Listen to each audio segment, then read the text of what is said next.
Molweni, sanibonani. Welcome back to my channel. Ngemphathele eshisako, the hottest of the hottest guys. Naku-ke siyambona uBhubezi, uSibindi Nkosi yami. Agida pha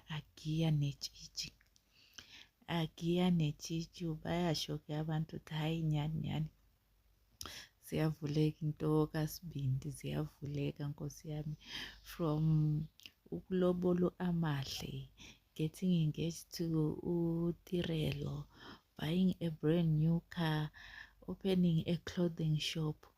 Ngoku bayasho ukubana hayi uvumile nyani uGogo Flow, ngoba hayi naku netshitshi selifumanekile, naku nale tshitshi bekalifuna selifumene Nkosi yami.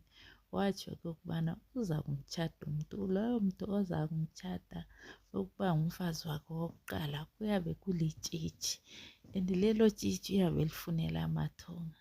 Ingabe nguye utshitshikazi sekakhethiwe? Is she the chosen one?